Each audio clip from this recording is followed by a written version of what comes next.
I was standing in the hallway of my own house, suit clinging to my skin from the sweat of anticipation, hands trembling not from nerves, but rage. A dozen emotions clawed through me, but none louder than betrayal. My name is Marcus Luring, or at least it used to be. Tonight was supposed to be a celebration. My 50th birthday, a milestone.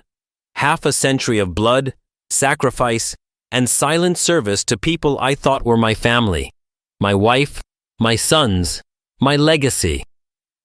But I was wrong. Let's rewind. I was born and raised in Cleveland, Ohio. Worked as an HVAC technician for nearly 3 decades. I don't have fancy degrees, no stocks or flashy cars. What I did have was consistency. I showed up every single day. When a heater broke down, I fixed it. When the car gave up, I was under it. When the boys needed lunch money, equipment for football, college funds, I found a way. My ex-wife Colette was once the most magnetic woman I'd ever met. Her laugh could light up a room.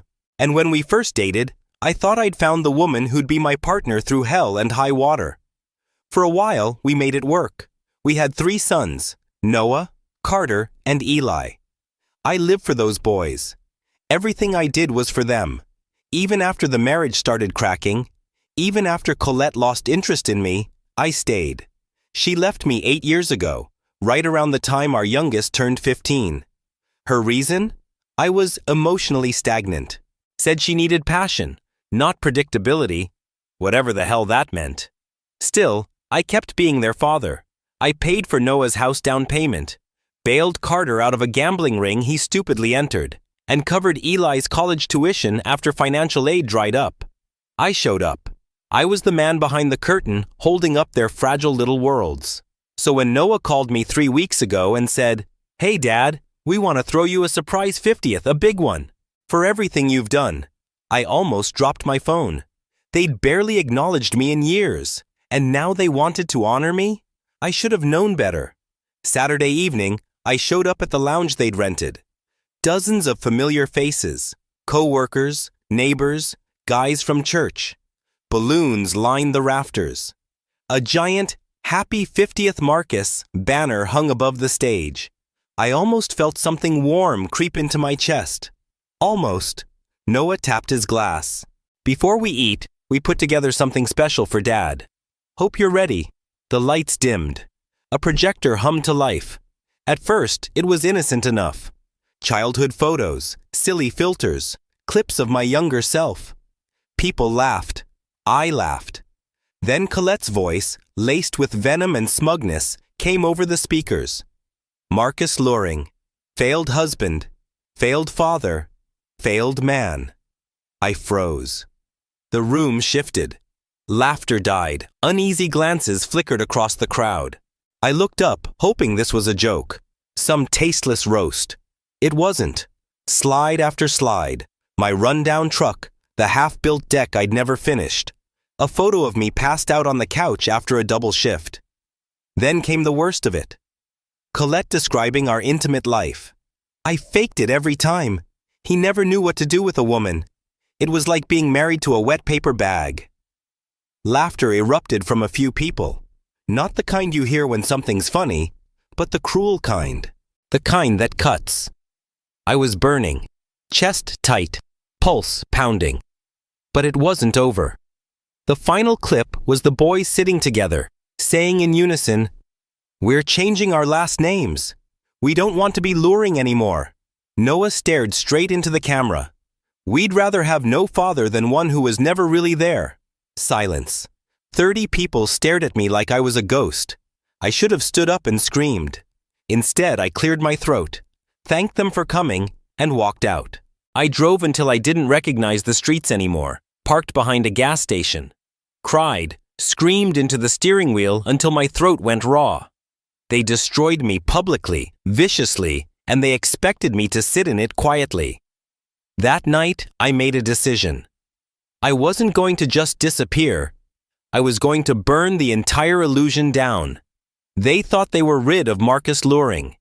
They hadn't met the man I was about to become. I didn't sleep that night. I just sat in my quiet, too-clean apartment, Lights off. The only sound being the occasional rattle of the old radiator. My phone buzzed relentlessly. Messages from Noah, Carter, Eli, even Colette. I didn't open a single one. Instead, I poured myself a glass of bourbon, the good stuff I only cracked open once a year, and walked to the bookshelf in the corner. Every shelf held a picture frame, family portraits from years past, frozen smiles and summer lighting. I reached for the one of us at the lake. Noah barely old enough to walk. Carter eating a popsicle. Eli curled up in a towel next to Colette. She was leaning into me in the photo. You'd think we were a happy family. What a joke.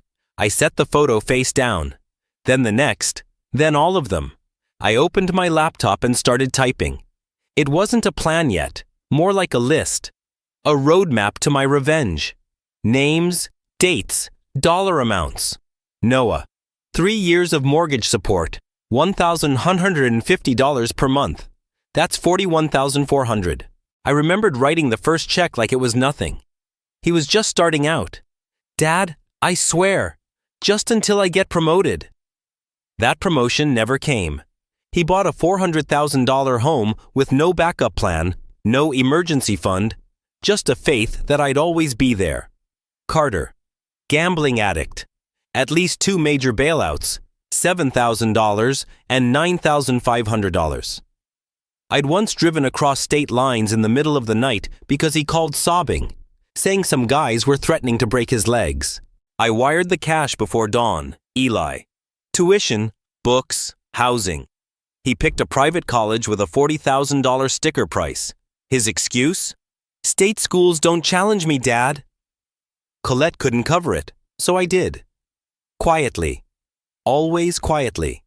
I scrolled through bank statements, transfers, credit card payments made on their behalf. I documented it all, not to demand it back, but to remember the weight I'd carried for so long. Every time I said I'm fine, and skipped my own doctor's visit. Every time I didn't upgrade my busted AC unit because Eli's tuition came first. Not anymore. I took 2 sick days, then 2 more. My boss, Dennis, called. I let it ring. For once, I was going to stop being reliable. That Friday, I made a choice that set everything in motion. I called Noah. He answered on the second ring. Dad, hey, I'm really glad you called. I was worried. I'll sign the papers, the name change thing. If that's what you want, I won't stand in your way. There was silence on the line. Then, a bit too eagerly, he said, Really? That's okay. That means a lot. We didn't mean to hurt you, Dad. Not really. We just needed you to see things clearly. We were being honest. You were being cruel, I said, my voice level. But I'm not here to fight. He exhaled. Okay. Maybe we can talk more in person? Over dinner? Just family, you know. Dinner, of course. Keep me calm. Make sure I sign. Sure, I said. You set the time and place. Chose the most pretentious Italian place in downtown, Larco Blue. The kind with valet-only parking, menu items listed in Italian with no translations, and prices that would make a banker flinch. I dressed down deliberately, wore an old flannel, didn't shave, let the bags under my eyes show. The hostess looked at me like I was a charity case when I walked in. Loring, I said. Party of 5. She blinked, then plastered on a smile. Right this way, sir. They were already seated. Colette waved like nothing had happened, like she hadn't torn into me in front of everyone I knew. She wore a white blouse so tight it looked painted on, clearly post-workout. Still trying to prove she was the youthful one, the prize. Eli sat slouched, face lit up by his phone. Carter was twirling his spoon like a baton, barely hiding his boredom. Noah, the golden boy, stood when he saw me, grinning like this was a family reunion. Dad, hey, he said, pulling out my chair. Glad you made it. I nodded. And Saturday couldn't miss the party, right? Colette leaned in. Marcus, we know the other night was intense, but the boys and we've been having a lot of conversations about healing, growth. I stared at her. Is that what you call it? Growth? Telling a room full of people I never satisfied you? She blinked. It was the truth. Eli chimed in, still not looking up. We just wanted to be honest. Isn't that what you always said? That honesty matters? Carter chuckled. Besides, it wasn't even that bad. Everyone laughed. I forced a smile. Yeah, a real riot. The waiter came. They ordered wine, appetizers, entrees. Colette asked for grilled salmon. Carter went for the $50 steak. Noah ordered a pasta I couldn't pronounce. I got a small plate of the cheapest thing on the menu. They kept talking about healing, about what they felt I lacked as a father. Colette even said, "You never really tried in the bedroom, Marcus. That's why She stopped. But I knew what she was going to say.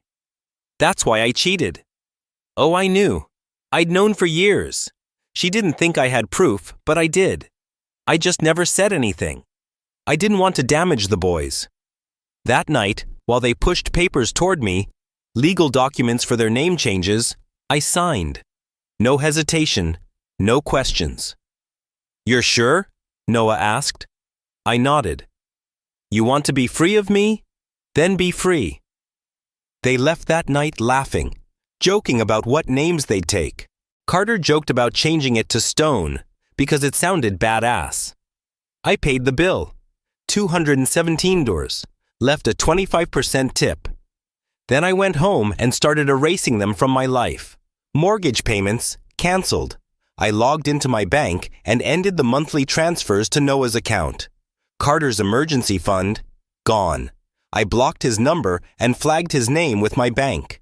No more random loans. Eli's tuition check, reversed.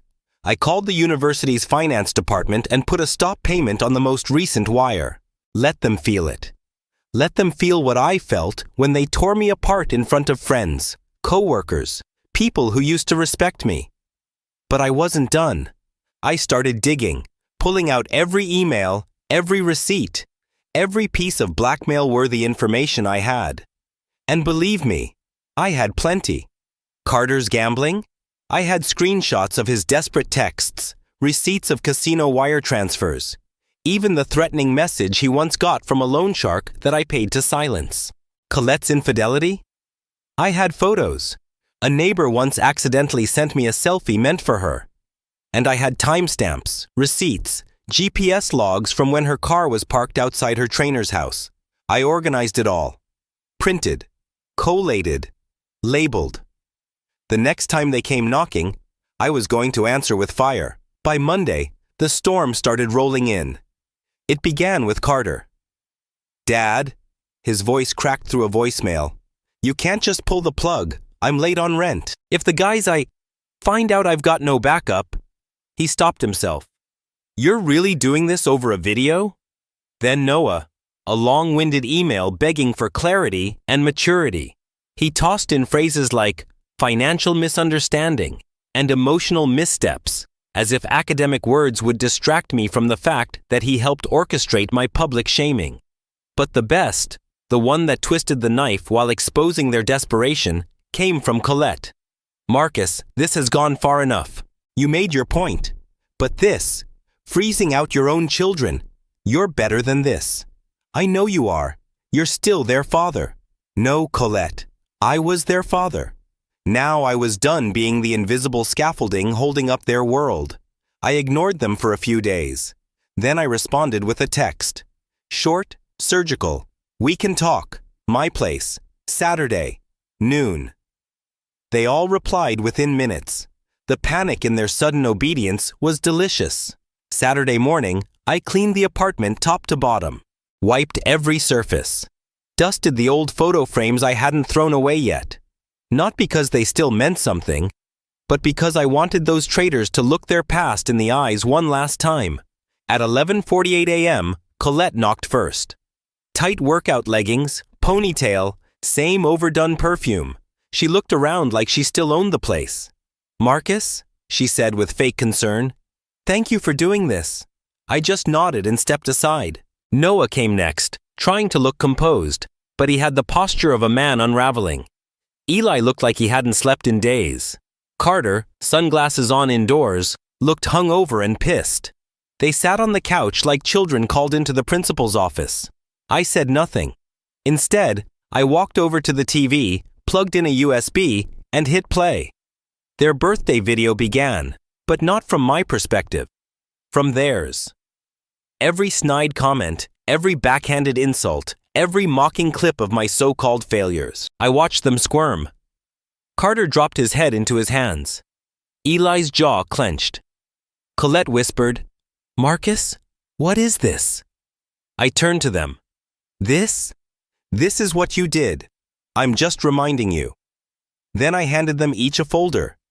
Thick, heavy, proof of every sacrifice. "Noah, you're on your own now. I'm done paying for a home that I've never been welcome in." He opened the folder. His lips moved as he counted.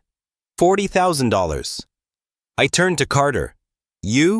I enrolled you in a gambling rehab program. You can go or not, but don't ever call me for money again." Carter ripped through the pages, saw screenshots of his gambling debts. "You kept these?" "No, I protected you with these," I said coldly. "Until now." I handed Eli his. "I paid your tuition, but this semester is your last with my help. Get a job, Eli." He looked like he wanted to cry. "Dad, please, I didn't plan that video. It was Noah and Mom." "You stood by," I said. "That's all the planning I needed to see." Colette didn't reach for her folder. She knew what was inside. Photos, her trainer, the car, the time-stamped texts, everything. "You lied to them," I said. "Told them I failed you. But you were cheating long before you left." She stood up. "This is spite, Marcus." "No," I said. "This is truth. Something you all pretend to want until it's inconvenient." I walked to the mantel and picked up one last folder. "This one," I said, tapping it, "is for me." I opened it. Inside were documents of my name change. Marcus Luring was no more. "You didn't want my name," I looked around. "Then I'm taking it with me." They stared, frozen, powerless. I walked toward the door, paused, and turned back. "I'm going out now. There's Chinese food on the table if you want it, but when you leave, lock the door behind you because you're not coming back." And then I walked out. By Sunday evening, they cracked. Carter called from a random number. I'd already blocked his. I let it ring. Noah sent 5 texts in a row begging for a conversation. Then a 6th accusing me of abandoning them in their time of need. Eli sent just one message. "I don't know what to do anymore, Dad. I messed up." Still no apologies for what they'd done. Just panic now that the ATM was closed and the man they thought was too soft to fight back had become a wall they couldn't move. CL was the loudest. She left a voicemail at 3:00 a.m. A voice sharp and bitter. "You're tearing this family apart, Marcus. They're your children. Is this really who you want to be? Vindictive? Cold?" I laughed out loud. The same woman who stood at a microphone and broadcast our private life to a room full of people was calling me cold? No, I wasn't cold. I was done. But I had one last thing to do. Carter's fiancée, Mia, had always been sweet. She once sent me a Father's Day card when Carter forgot. She didn't know about the gambling, the debts, the times I bailed him out at 2:00 a.m. until now. I created a new email address, attached all the files, screenshots, bank transfers, text exchanges, and sent it anonymously. Subject line, "You deserve to know who you're marrying." I heard from a friend 2 days later that Mia had moved out. Carter went ballistic. His voicemail sounded half drunk, half deranged. "You destroyed my life. Do you hear me? She's gone because of you. You're a damn snake." A bitter old man who couldn't take a joke. A joke. That's what he called it. The humiliation, the betrayal, the years of sacrifice dismissed in one night.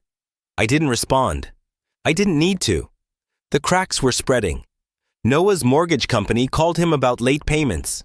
I know because he left a desperate message. "Dad, they're saying we'll default in 30 days. You can't just walk away from your responsibilities. Please, I have a wife, a kid." Eli messaged again. "I'm about to get kicked out of school. I made a mistake. Please, Dad. Please just talk to me." But the thing is, I had talked to them for years. Through every payment, every sacrifice, every missed vacation and skipped meal. My love had always been loud. They just never listened. Until I went silent. 1 week later, I walked into a quiet diner on the edge of town. A place with torn leather booths and strong black coffee. Audrey was waiting for me. I'd met her 3 months before through a local trail hiking group. Divorced, 2 grown kids, kind eyes. She didn't talk over me. She listened. We shared stories, walks, silence that felt like peace, not punishment. She looked up and smiled. Rough week? You have no idea, I said. She reached across the table, took my hand. You don't have to tell me everything, but I'm here.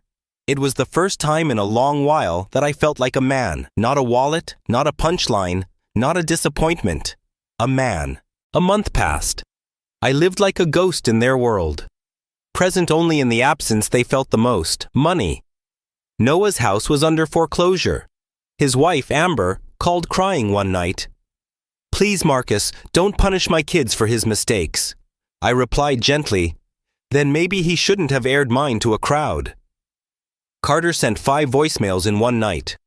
They ranged from furious to tearful. Mia had left. Creditors were circling. He even threatened to hurt himself if I didn't send money. That one I didn't ignore. I called his bluff by forwarding everything to a therapist I had lined up. If he showed up, good. If not, he was a grown man. I was done babysitting.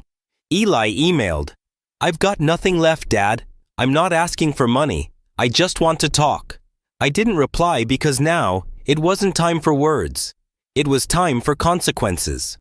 One Friday afternoon, I was watering the dying ferns on my porch when a sleek black SUV pulled up. All 4 of them stepped out. Colette, the boys, shoulders slumped, eyes hollow. They looked like people on the edge of collapse. I didn't move. Marcus? Colette started. We were wrong. Noah stepped forward. We messed up, Dad.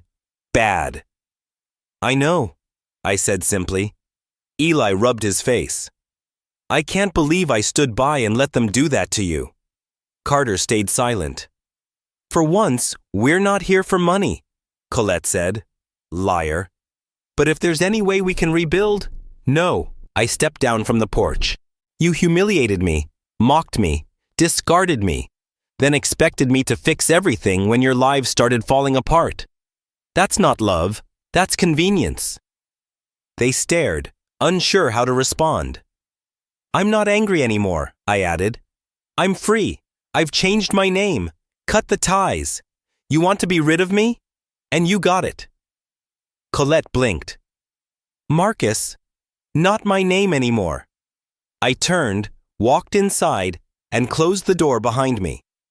They didn't follow. Spring came. I took Audrey to Yellowstone. We hiked trails I'd only seen in magazines, camped under stars, cooked over fire, talked about everything and nothing. One night, watching the sunset over the canyon, she said, You're lighter than when I met you. I smiled. That's because I finally dropped the heaviest thing I ever carried. Guilt that wasn't mine. Weeks later, I got one final message from Eli. I don't want money. I just want you to know I'm sorry. I was wrong. I don't expect anything. But I hope someday I can earn your respect back. I read it twice, then again, and for the first time since that night at the brewery, I felt something stir. Not anger, not sorrow, just closure.